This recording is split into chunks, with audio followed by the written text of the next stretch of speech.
The German soldier had already won the first battle. He had the better position, the better training, the better rifle. Hidden inside the tangled walls of Normandy's bocage country, he watched the American patrol move through the narrow lane below. The hedge in front of him was centuries old, a wall of earthened roots that turned the French countryside into a maze of ambush points. He had fought on the Eastern Front. He knew how men died. He knew how long an enemy exposed in open ground could survive. His finger tightened around the trigger of his carabiner 98K.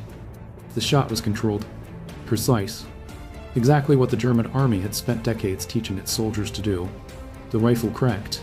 Then came the familiar movement. Lift the bolt, pull it back, push it forward, lock it, another round ready. But before he could fire again, something impossible answered from the road. Not one rifle, not a few trained marksmen. A storm.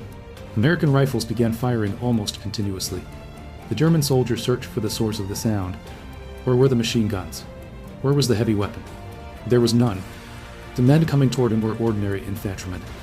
Farm boys, factory workers, clerks, mechanics, and somehow, every one of them was producing a level of firepower that should have belonged to a specialized weapon team. The German rifleman had spent years perfecting his craft. The Americans had brought something else entirely. They had brought a machine. But the machine was not on the battlefield. It was thousands of miles away, in a factory. The question that confused German soldiers throughout the final years of the war was simple.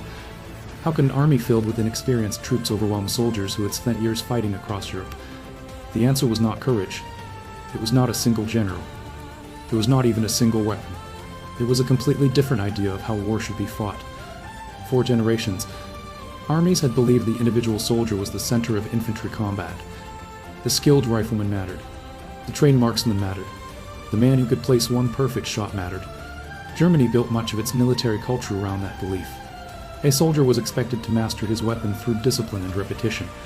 The Carabiner 98K reflected that philosophy. It was accurate, powerful, a weapon designed around the assumption that a trained man could make every shot count. The limitation was obvious. After every shot, the soldier had to stop. His hand left the trigger. The rifle became silent for the few seconds needed to operate the bolt. Those seconds were small. On a battlefield, they were everything. For years, military experts accepted this limitation because they believed the alternative created a bigger problem. A self-minded loading rifle sounded dangerous. It would encourage soldiers to waste ammunition. It would create indisciplined firing. It would demand complicated machinery that could fail in mud, dust, and combat. The traditional rifle survived because armies trusted the old equation. Better training, better marksmanship, better soldiers. Then one country decided to change the equation completely. Instead of asking soldiers to become faster, it created a rifle that removed the delay. The man behind that change was not a famous commander. He was not a battlefield hero.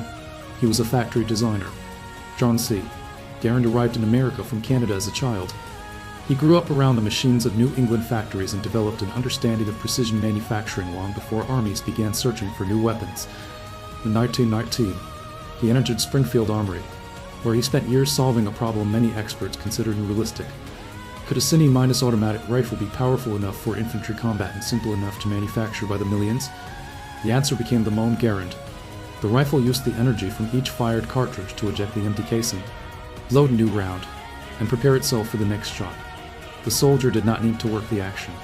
The weapon did it. When the United States Army adopted the rifle in 1936, it created something no major army had ever achieved. A self-loading rifle is the standard weapon of every infantryman. But the real revolution was not just the mechanism. It was the production system behind it. The United States was not building a small number of elite weapons. It was building millions. The rifle was designed from the beginning to be manufactured on a massive scale by American industry. During the war, more than 4 million Mon Garand deaths were produced, enough to place them into the hands of ordinary soldiers across the American army.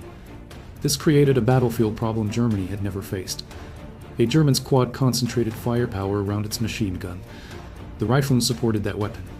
The Americans distributed firepower across the entire formation. Every rifleman became a source of rapid, accurate fire. A single American squad could produce the kind of volume that previously required specialized weapons. And when German soldiers first encountered it, many believed they were facing something impossible. They thought every American soldier carried a machine gun. They were wrong. The weapon was a rifle. but it represented something much larger. The battlefield had changed. The age of the expert rifleman was colliding with the age of industrial warfare, and the next shock would come when German soldiers discovered that the Americans had not just built more rifles.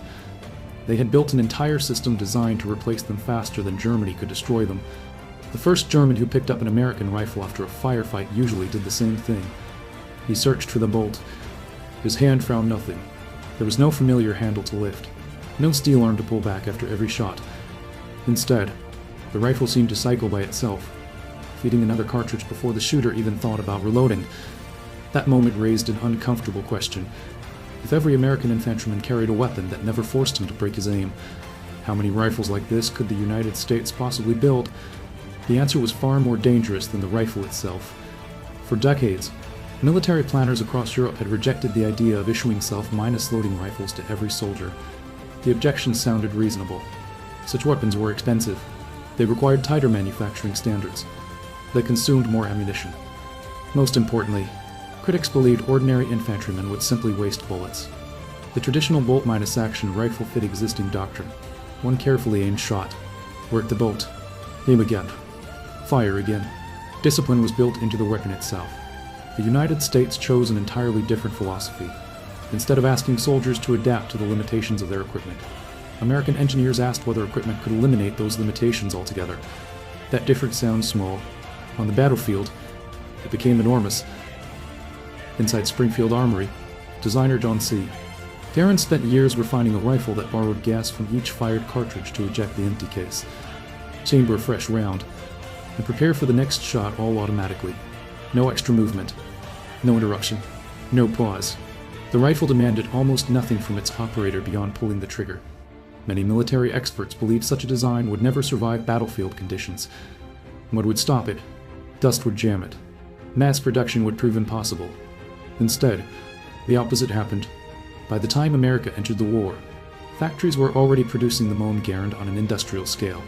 Springfield Armory and Winchester together manufactured millions of rifles, enough to equip virtually every frontline American rifleman with exactly the same weapon.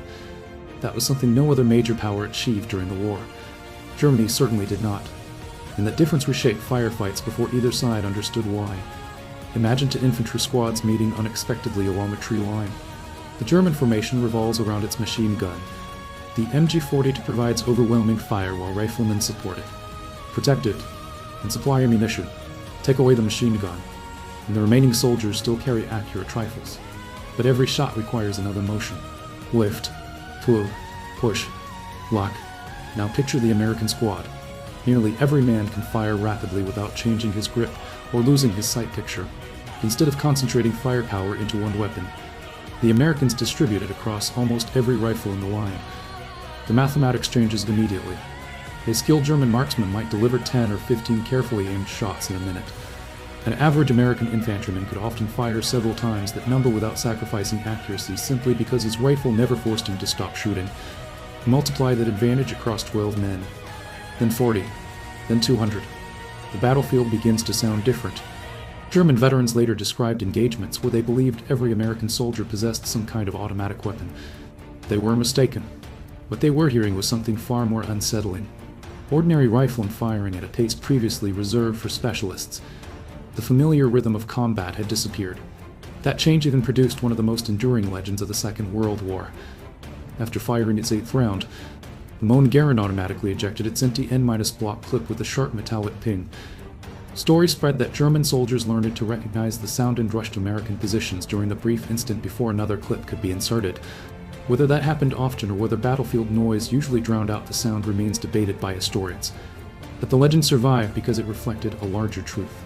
German soldiers spent the war searching for weaknesses in a weapon that fundamentally altered infantry combat. The rifle dictated the tempo. Everyone else reacted.